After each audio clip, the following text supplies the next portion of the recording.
Somos Gafa TV Online, desde Quito, Ecuador, para todo el mundo.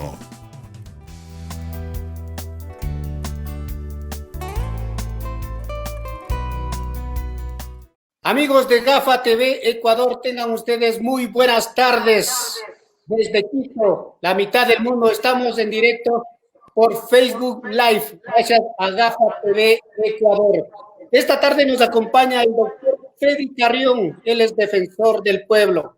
El tema, los derechos humanos en tiempos de coronavirus. Para conversar con esto tenemos la compañía de nuestro compañero Fernando García. Fernando, buenas tardes. Gracias, Galo, gracias a la audiencia en Ecuador y en todo el mundo a través de la tecnología. Saludamos esta tarde al doctor Freddy Carrión Intriago. Él es el defensor del pueblo de Ecuador. Doctor, buenas tardes. Para comenzar, porque mucha gente no sabe con certeza qué es el defensor del pueblo, qué es la Defensoría del Pueblo, que fue constituida en la Constitución de 1998, luego ratificada en la Constitución de 2008. Por favor, digámosle al público que nos escucha, a los oyentes que están con nosotros, ¿qué es la Defensoría del Pueblo? Buenas tardes y muchas gracias por la entrevista, Fernando. Galo, un afectuoso saludo, esperando ante todo que se encuentren bien, que la salud los acompañe en estos momentos tan complicados y difíciles para el país y para el mundo entero, con esta pandemia del COVID-19 que ha enlutado al mundo entero, que ha costado vidas, que en el caso ecuatoriano ya vamos con centenares de personas que han fallecido en este contexto de la pandemia, y que obviamente uno de las mayores preocupaciones es que de una crisis sanitaria derivemos en una crisis humanitaria. Tantos miles y miles de muertos en el país, en una crisis que, si bien no se la pudo evitar, pero al menos se la pudo haber manejado o se pudo haber tenido medidas de prevención mucho más oportunas que las. Ya vamos a hablar de eso, doctor Carrión, pero para ilustrarle a nuestro público, para ilustrarle a las personas que nos están escuchando y nos están viendo, un poco, digamos, lo que le preguntaba, ¿qué es la Defensoría del Pueblo? ¿Cuál es su papel? ¿Cuáles son sus facultades? Sí, justamente, era solo una introducción para analizar lo que significa una institución nacional de derechos humanos que tiene más de 20 años de creada. Se creó en 1997 en la Constitución mediante ley que luego fue ratificada en la Asamblea Constituyente de 1998 y posteriormente en la Constitución, en la Asamblea Constituyente del 2008. Las instituciones nacionales de derechos humanos o defensorías del pueblo, como les llamamos a nivel latinoamericano y a nivel centroamericano con procuradurías generales de derechos humanos, tiene como uno de sus finalidades o uno de sus objetivos fundamentales la protección, la tutela de los derechos humanos en el país. Somos el par, si lo podemos comparar, de la Comisión Interamericana de Derechos Humanos, de la Secretaría General de Naciones Unidas que protege derechos humanos. Somos los pares nacionales. ¿Y eso qué significa? Que nuestra función es generar la conciencia de un gobierno para que toda política pública vaya en procura del respeto y garantía de los derechos humanos. Yo lo he llamado en unos términos muy simples. Somos un huésped incómodo.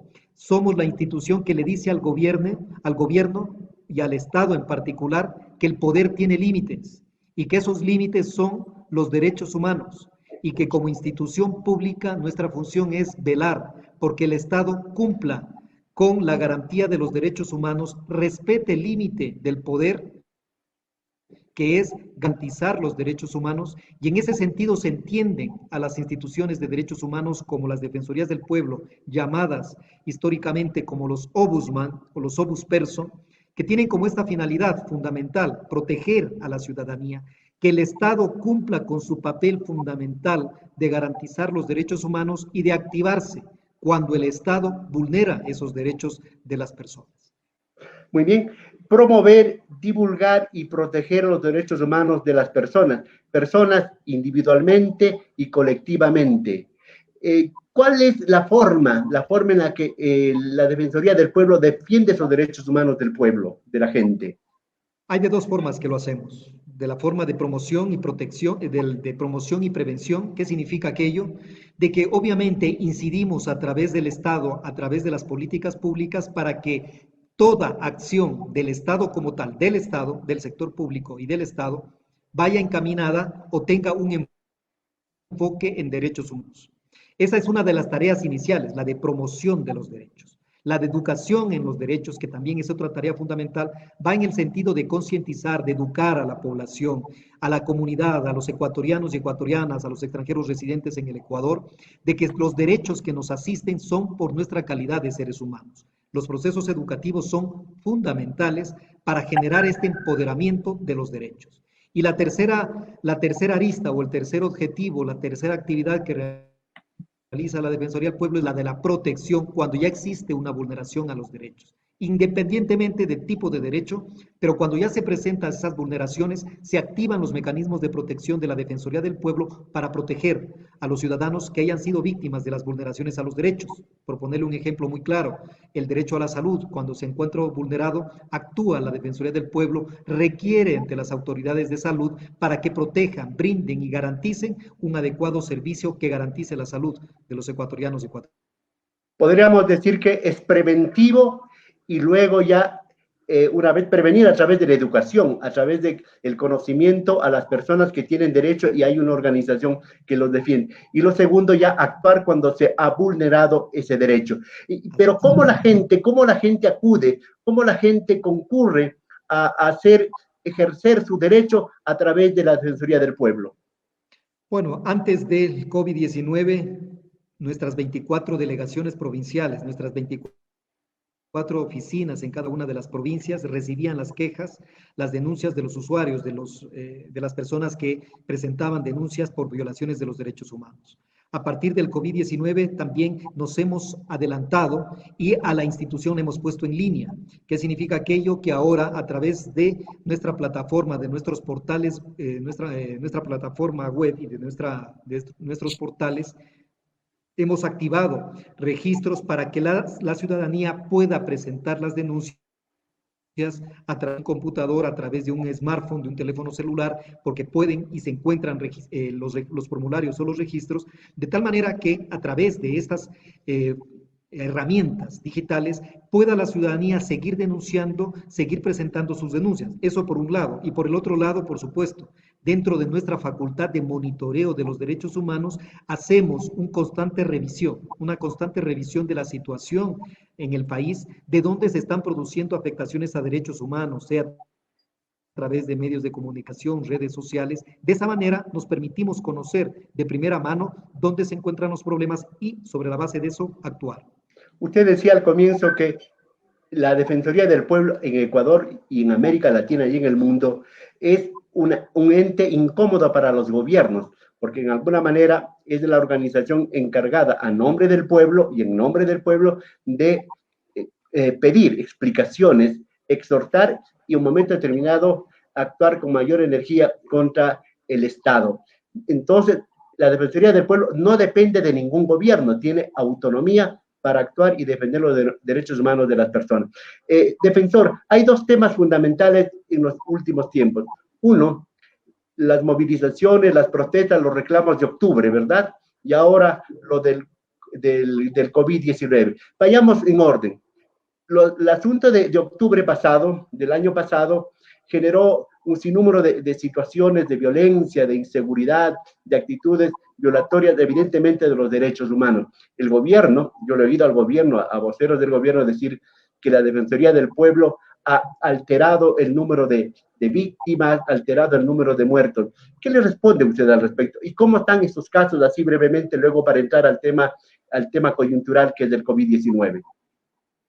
Bueno, en el mes de octubre fuimos testigos de cómo un gobierno puede llegar a afectar y a comprometer los derechos de los ciudadanos que ejercieron su derecho a la protesta social, su derecho a la resistencia, que son derechos constitucionales. Lamentablemente, el uso de la fuerza desproporcional de ciertos elementos de la fuerza pública determinaron estas vulneraciones. Más de 11 personas fallecidas o cerca de 11 personas fallecidas, 1.340 personas heridas, dentro de ellas más de una docena de personas que perdieron el ojo, el globo ocular, que tienen una discapacidad permanente de por vida, una discapacidad permanente. Frente a todo ese universo, la Defensoría del Pueblo le recordó al Estado y le exigió al Estado que los límites del uso de la fuerza pública son los derechos humanos y el respeto absoluto.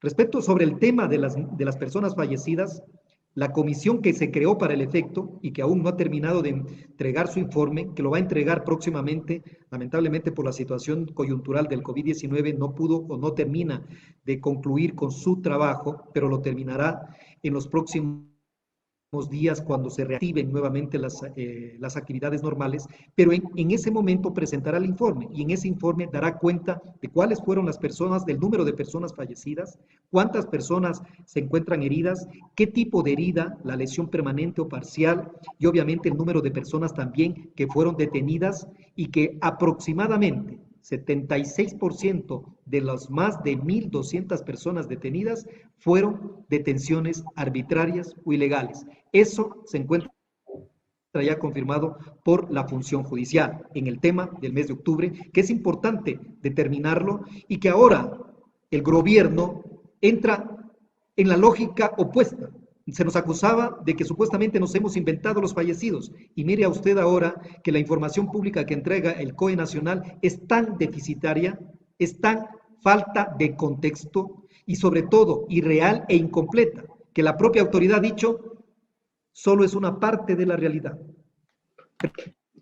Frente a los números del registro civil que presentan números mayores, estamos hablando de cerca de 12.000 personas en estos promedios de fallecimientos, para el COE Nacional todavía siguen existiendo cerca de 2.400 personas lamentables que han fallecido.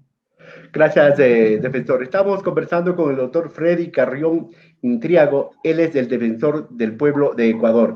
Ya tenemos saludos, reflexiones y preguntas de algunos de nuestros amigos que nos siguen. Galo, por favor, adelante. Doctor, buenas tardes. Sí, tenemos una pregunta de Elaina Sánchez Valle. Dice, buenas tardes, me gustaría saber si tienen algún plan para las personas que arriendan locales de negocios y locales de vivienda. Efectivamente, la Defensoría del Pueblo ha sacado un exhorto y esto es tanto al Estado, pero también a la ciudadanía en general. En estos momentos coyunturales tan graves, hemos pedido, solicitado, para no afectar los derechos de aquellas personas que tienen vivienda o locales comerciales y que han perdido su trabajo o que no pueden salir a producir, a vender, indudablemente creo que es una necesidad humanitaria, pero sobre todo bajo los sentimientos de solidaridad, pedir que tanto el dueño de la vivienda o dueño del local comercial, el arrendador en general, como el inquilino entren en un proceso de negociación, de acuerdos, que pueden partir básicamente de tomar los 2 meses de garantía que suelen tener los contratos de arrendamiento, sobre todo los de vivienda. En el caso de los locales comerciales, estos 2 meses en donde no se ha podido producir, no se ha podido vender, no se ha podido realizar su negocio, obviamente que sean lo suficientemente condescendientes y sobre todo sensibles para que se pueda prorratear el valor de estos 2 meses de arriendo por el número de meses que aún quedarían pendientes de los contratos de arrendamiento. Creo que el mensaje, sobre todo de la Defensoría del Pueblo, es detener los desalojos, las desocupaciones violentas, que además son completamente ilegales o arbitrarias porque necesitan de la orden de un juez.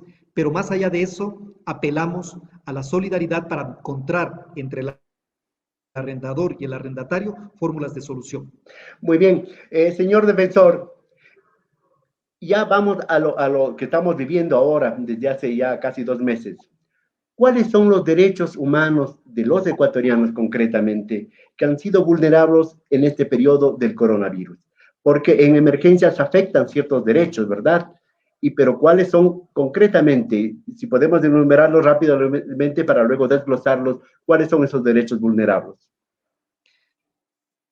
Son varios derechos que se encuentran vulnerados y empezaría del derecho a la salud, obviamente, del derecho al trabajo, del derecho a la educación, del derecho a la vivienda, del derecho a la vida, del derecho a la libertad, al acceso a la información pública, solo por citarle, creo que uno de los más importantes. Correcto. En cuanto a estos, comencemos con uno, por ejemplo, el de la salud concretamente. Por ejemplo, que los médicos han protestado permanentemente desde que se inició esta pandemia, que no tenían los instrumentos y los elementos de bioprotección. Después del asunto de los familiares que no tenían opción de llevar a sus enfermos a los hospitales, luego de recibir sus cadáveres, es decir, en ese campo sanitario, en el campo de la salud, ¿cómo ha actuado la Defensoría del Pueblo y qué respuesta ha obtenido? Hay dos situaciones que es importante frente a la determinación ya de las acciones de la Defensoría del Pueblo sobre las vulneraciones a los derechos, pero es importante aclarar o establecer dos contextos que es fundamental conocer. El primero es que es imposible y jamás lo haríamos que la Defensoría del Pueblo atribuya la responsabilidad de la crisis al gobierno o al Estado como tal. El COVID-19 es una crisis mundial que también ha tocado a la región latinoamericana y al Ecuador en particular, pero lo que sí, obviamente, es atribuible la responsabilidad es el manejo de crisis. ¿Por qué hago esta diferenciación? El secretario general de Naciones Unidas, Antonio Guterres, llegaba a manifestar de que el COVID-19 no genera ningún tipo de discriminación, afecta a todos por igual, al que tiene dinero como al que no, al empleador como al trabajador, al hombre como a la mujer, es decir, no discrimina respecto de las personas que pueden ser víctimas del COVID-19. Pero la política pública que implementa un gobierno sí puede generar discriminación, cuando es orientada o cuando es tomada en función de ciertos sectores, descuidando la protección de otros sectores vulnerables. ¿Y a qué me refiero con esto? Que la mayoría de las personas que de una u otra manera presentaron los síntomas del COVID-19 vienen de los estratos sociales populares. Si nos vamos a Guayaquil, de 200,000 personas que viven en los barrios periféricos, ahí es donde se presentan el mayor número de personas contagiadas. Si nos vamos a las causas, encontraremos que no disponen de agua potable, solo como uno de los elementos fundamentales para contener la pandemia. Si no hay una medida preventiva de salud que consiste en el lavado permanente de las manos para evitar el contagio por ojos, nariz o boca, es obvio que en los sectores populares donde va a tener usted la mayor cantidad de personas contagiadas. Por un lado, eso frente a la atención a la salud es donde ha generado el colapso del sistema, porque estas personas han acudido a los sistemas públicos de salud y no han encontrado respuesta porque ya han encontrado el sistema de salud colapsado. Eso pasó en Guayaquil y por eso el número de muertes que se han encontrado tanto en domicilios, en casas, que inclusive eran abandonados en las aceras y vías públicas, pero también en las morgues de los hospitales, porque no se daba abasto el sistema de salud. Y ahí entra la responsabilidad del Estado como tal. Cuando no hay un sistema de salud adecuado, cuando frente a esta pandemia no se tomaron todas las medidas preventivas necesarias, solamente por mencionarle, el 29 de febrero conocimos el primer caso de COVID-0, el primer paciente que se le llama el paciente cero de COVID-19. El primer paciente el 29 de febrero. La Defensoría del Pueblo le pidió públicamente al gobierno nacional que declare la emergencia sanitaria el 29 de febrero. Y esta emergencia sanitaria se la declaró el 11. Cuando transcurrieron 11 días en donde hubo partidos de fútbol, conciertos, Quito, Cuenca, partidos de fútbol en Guayaquil, el transporte público siguió con las mismas reglas. Entonces, indudable que no tomando las medidas preventivas hayamos tenido un incremento tan alto de personas contagiadas que ningún sistema de salud, en eso hay que decirlo y ser claros, ningún sistema de salud puede dar abasto cuando existe un número de contagio en tal medida que obviamente colapsan a los sistemas de salud. Esa es una responsabilidad de todo Estado, de prever, de tener sistemas de salud que puedan hacer frente a una pandemia, pero sobre todo de tomar medidas de prevención, obligar en esto a la ciudadanía a tomar medidas de prevención para evitar de esta manera que incremente el número de contagios y obviamente colapsen los sistemas de salud por la atención. Usted mencionaba, por ejemplo, que en Guayaquil y en gran parte del país no hay agua potable, no hay servicios sanitarios. Eso significa, son una permanente violación de los derechos sociales y económicos de los ecuatorianos, ¿verdad? Lamentablemente, y es permanente y ningún gobierno lo ha podido o ha querido subsanar. Vayamos a otro derecho, el derecho a la información. Usted decía en un principio que las autoridades del gobierno y concretamente la ministra María Paula Romo dice que la información que saca es parte de la realidad, ¿verdad? Una parte de la realidad. Entonces, yo siempre me pregunto cuál es la otra parte y cuál es la realidad en total. Y aparte de eso, no ha habido una transparencia en la información, no ha habido una coherencia en la información porque hay demasiados voceros, demasiadas voces en el gobierno. Y usted precisamente tiene presentado una queja, una demanda, llamémosle, en contra del Ministerio de Salud. ¿Cómo está esa situación? La información pública es uno de los derechos también. El acceso a la información pública es un derecho humano. Plantamos primero por esa realidad. Segundo, es obligación de las autoridades entregar la información real y completa, una información veraz, una información verificada, contextualizada. Cuando las autoridades nacionales llegaban a aseverar de que era solo parte de la realidad, primero, no deberían haber difundido información que era solamente parte de la realidad, porque esa información generaba preocupación y confusión social. ¿Y por qué se lo digo de esta manera? Si a los COEs cantonales se les ha trasladado la responsabilidad de tomar la decisión de pasar de la luz roja a la luz amarilla o verde, ¿sobre la base de qué tipo de información lo van a hacer?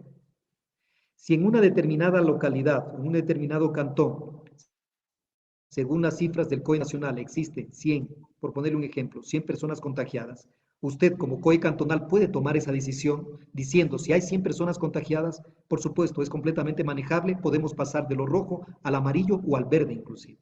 Pero si usted se entera, porque usted vive como COE cantonal, usted vive en la comunidad y se da cuenta de que no son 100 personas los contagios, que posiblemente estén en el orden de 1000 o 1500, entonces ya la decisión de pasar de la luz roja a la amarilla o a la verde ya no va a ser tan simple, porque una decisión de controlar 100 frente a controlar 1000 es completamente distinta. Ahí entra el tema de lo fundamental que es disponer de información pública completa, real. Lamentablemente, las autoridades, sobre todo el COE cantonal, parte de un universo que son cerca de 84.000, 86.000 pruebas que se han practicado a la población. Sobre esas pruebas se determina el número de contagios y el número de personas fallecidas. Pero esas pruebas, 84.000 frente a 17 millones de habitantes, es completamente insuficiente. Por eso es que la mayoría de los países que están conteniendo esta pandemia, uno de los principales requisitos es hacer el mayor número de pruebas a su población, de tal manera de tener la lectura completa de cuál es el número aproximado. Por supuesto, tampoco se pide número exacto porque siempre aumenta de día a día o puede disminuir dependiendo si se ha llegado a un aplanamiento de la curva, pero se necesita saber aproximadamente el número de personas contagiadas. Y de esas personas contagiadas, ¿quiénes han fallecido víctimas del COVID? Todo eso forma parte de una información pública que es obligación del Estado entregarla y de parte de los ciudadanos un derecho de acceder a esa información. Ahí es donde la Defensoría del Pueblo le ha pedido al COE Nacional específicamente que aclare esta información. ¿Y por qué hemos pedido que la aclare? Porque día a día han existido variaciones en la información que han tenido que ser, después de publicadas, aclaradas. A ver, en un momento teníamos 35.000 personas contagiadas y luego bajamos a 34.000, a 30.000. ¿Por qué se baja? Luego explicaron que muchas personas han duplicado y hasta han triplicado las pruebas, que ya no se lo va a hacer por número de pruebas de los registros, sino que se lo va a hacer por número de cédula. Y ahí sí aparecerá cuántos ciudadanos han contraído el virus del COVID-19 y ya no en función de las pruebas. En fin, luego el número de personas fallecidas que no se daba, que llegaban a decir que eran 1000, actualmente estamos en 2400, cuando en el registro civil hay un incremento inusual de más de 8000 personas que han fallecido y que no se sabe o se desconoce la causa de la muerte. Ese tipo de información, el COE tiene que ser completamente claro y entregar una información veraz, y a través del dictamen de la Defensoría del Pueblo tiene el plazo de 8 días para aclarar esta información a la ciudadanía. Plazo que vence el próximo lunes. Otro tema de derechos humanos que reclamaban, por ejemplo, el asunto de la prohibición o la falta de canalizar políticas para que regresen los ecuatorianos que están varados en varios aeropuertos, en varios países del mundo. ¿Cómo está el tema aquel, doctor Carrión? Bueno, por un lado es preocupante que la función judicial no entienda o no sintonice la necesidad de la gente y sobre todo de los ciudadanos, de los ecuatorianos que se encuentran en el extranjero. ¿Por qué lo digo esto? El 19 de abril presentó la Defensoría del Pueblo una acción de protección. El 19 de abril. Estamos hoy, 14 de mayo, y todavía no tenemos una resolución del señor juez. Esto es inaudito. En un problema tan grave, en una situación tan difícil y dramática para los miles de ecuatorianos que se encuentran en el extranjero y que todavía no han podido retornar, se vuelve imperativo tener una resolución judicial que proteja también los derechos de las personas. Lamentablemente, todavía no lo hemos tenido. Se han activado protocolos para tratar de que retornen los ecuatorianos a su país. Esos protocolos los han dejado en la completa indefensión a los ecuatorianos, tengo que afirmarlo de esa manera, porque los ecuatorianos en el extranjero son los que se han generado o se han gestionado los pasajes, han gestionado los vuelos, e inclusive cuando llegan al país tienen que someterse a hoteles que tienen tarifas, inclusive tarifas comerciales, que no toman en cuenta que estamos en una crisis, que han lucrado, yo lo llamaría así, de la crisis en estos momentos. Frente a eso, todavía no tenemos una resolución de un juez, de un mecanismo, de una acción de protección que es preferente, que es sumaria, que es rápida, que tendría que haber a las 48 ya o 72 horas haber tenido un pronunciamiento, sea a favor o en contra, pero no haber demorado prácticamente un mes y sin tener una resolución judicial. A eso llamamos la atención de la función judicial, de que en estos momentos es donde más se necesita el amparo judicial con una resolución que vaya en protección de los derechos de los ecuatorianos que se encuentran varados en el extranjero. Hay otro tema, por ejemplo, lo que hizo el señor ministro de Economía, el de privilegiar el pago a los tenedores de bonos de 300 y pico de millones y no acudir inmediatamente a lo que necesitamos, es el asunto de salud, al asunto de la emergencia. Un tema. Y el asunto, aunque la Corte Constitucional dejó en suspenso la reducción del presupuesto para la educación superior. Estos dos temas también fueron abocados en conocimiento y reclamados por la Defensoría del Pueblo. Sí, por supuesto. El tema del presupuesto para temas de salud, cuando se ha privilegiado los pagos de la deuda externa, es una preocupación que ya no solamente es de la Defensoría del Pueblo, sino de la Asamblea, por un lado, pero sobre todo del sector de la educación. Cuando hablamos de los recortes presupuestarios que se han determinado para la educación superior, estamos viendo una gran afectación a los derechos. Y aquí, desde dos puntos de vista. En el estado de excepción, el Estado ecuatoriano o el gobierno nacional puede disponer de fondos de cualquiera de las áreas o de cualquiera de los sectores públicos. Eso lo dice la Constitución.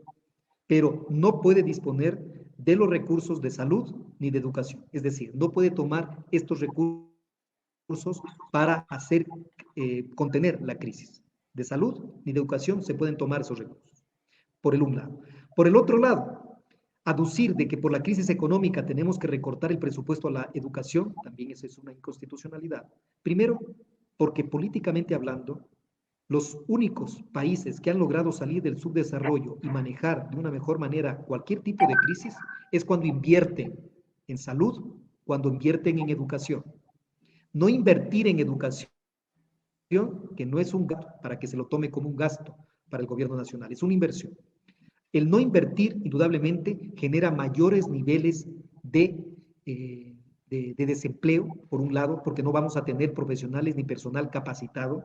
Nos condenamos a situaciones de empleo completamente informal o básico, porque obviamente no hay la suficiente desarrollo de las destrezas. Pero más que nada, se está afectando el derecho a la educación de cientos de jóvenes ecuatorianos que quieren acceder a la educación superior. Y también, indudablemente, en el caso de la primaria y el bachillerato, cuando no hay un sistema educativo que dé opciones de mejoramiento y de aumentar la calidad en el sector educativo.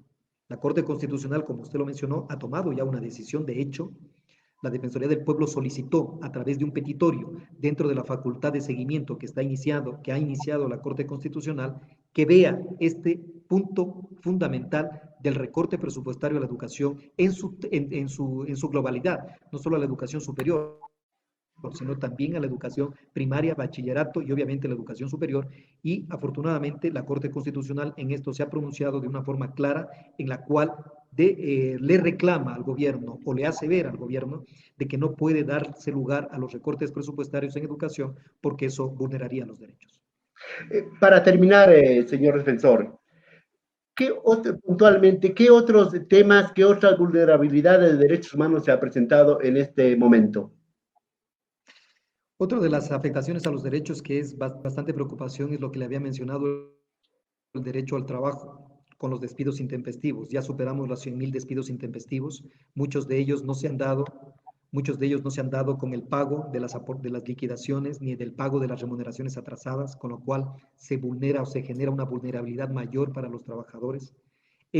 Ha sido una preocupación también de la Defensoría del Pueblo, porque el derecho al trabajo constituye la piedra angular de cualquier proceso de producción, de cualquier proceso de crecimiento. Si no hay trabajo, no hay mayor desempleo, mayor necesidades, no hay posibilidad de comprar lo que producen las empresas, es decir, hay una cadena en donde la falta de trabajo, la falta de empleo, lo único que genera es mayor subdesarrollo.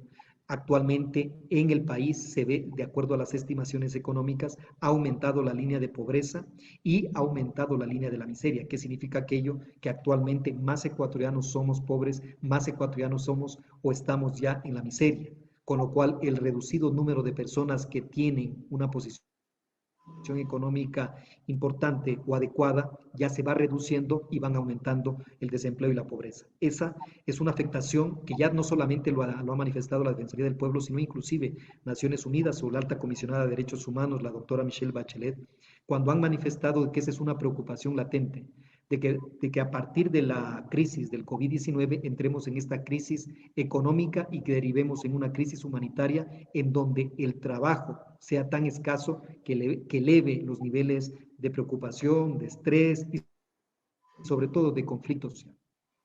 Sí, para terminar, ¿cuán efectivo es el trabajo de la Defensoría del Pueblo? Si buscamos resultados, si buscamos efectividad, ¿cuál sería aquella, doctor? Yo creo que el trabajo de la Defensoría del Pueblo es justamente un trabajo tan esencial, no porque lo diga yo, porque soy el defensor del pueblo, sino que eso a nivel de todos los países o de todos los estados de derecho del mundo, las defensorías del pueblo o procuradurías generales de derechos humanos o los ombudsman, como nos llaman, tienen un papel fundamental porque son las instituciones nacionales que le permiten y le indican al Estado, nuevamente, que tiene límites, que no puede actuar como que la realidad haya superado a la legalidad y que por lo tanto todo se vale, de que su accionar público tiene que estar enmarcado en derechos humanos, en el cumplimiento de los derechos humanos, que el Estado, mire lo importante, que el Estado cumple su finalidad, cumple su naturaleza, su razón de ser, en tanto garantice, proteja los derechos humanos. Y la Institución Nacional de Derechos Humanos, como la Defensoría del Pueblo, le hace ver al Estado, le exige al Estado que permanentemente no olvide de que su papel es vigilar y cumplir por el respeto de los derechos humanos. Mientras cumplamos ese papel, la Defensoría del Pueblo no solamente que será necesaria, sino es fundamental en un Estado de Derecho. ¿Tienen presiones? ¿Usted ha tenido presiones, amenazas? ¿Algún día se dijo aquello? Por supuesto, siempre hemos tenido las amenazas, siempre hemos tenido las presiones. Más que nada, ha habido una dinámica política en el país en donde cualquier crítica que se le haga al Estado o al gobierno ha sido considerada como una crítica política o electoral o de un grupo político. ¿A qué me refiero con esto? Cuando he manifestado mi posición como defensor del pueblo, crítica ante acciones del gobierno nacional que han ido en detrimento de los derechos humanos, se me ha acusado de que yo soy de un partido político específico, de que soy contrario al gobierno, de que yo no soy de los buenos, que yo soy de los malos, que la Defensoría del Pueblo es innecesaria porque está criticando al gobierno, que la Defensoría del Pueblo lo único que quiere es caotizar al país, en fin. Los epítetos, las descalificaciones que han provenido de sectores afines al gobierno, no directamente del gobierno hay que decirlo, pero de sectores afines, ha sido de desacreditar el trabajo de la Defensoría del Pueblo cuando hace llamados de atención frente a vulneraciones a los derechos. Un Estado de derecho, una sociedad o un Estado que se considere maduro, siempre va a considerar y va a dar lo que digan lo que opinen las instituciones públicas, en donde instituciones públicas autónomas independientes son básicas en un Estado de Derecho porque no obedecen ni al gobierno, ni a la oposición, ni a ningún interés político, obedecen a los intereses de los ciudadanos. Y en este caso, la Defensoría del Pueblo, con mayor razón, obedece a los derechos de los ciudadanos y estará presente para garantizar su aplicación. Sin justicia y sin respeto por los derechos humanos no puede haber paz, dice Irene Khan de Amnistía Internacional. Este es el eslogan que ustedes también manejan. Muchas gracias, doctor Freddy Carrión, por haber comparecido esta tarde y haber dado algunas luces y algunas explicaciones del papel que cumple la Defensoría del Pueblo y cuál es la situación de los derechos humanos de nuestro país. Muy amable a usted, muy amable a los amigos que nos siguen todos los días, todas las tardes, y volveremos el día de mañana a seguir conversando de temas que preocupan e interesan al país y al mundo. Buenas tardes. Buenas tardes, Fernando Galo. Buenas tardes.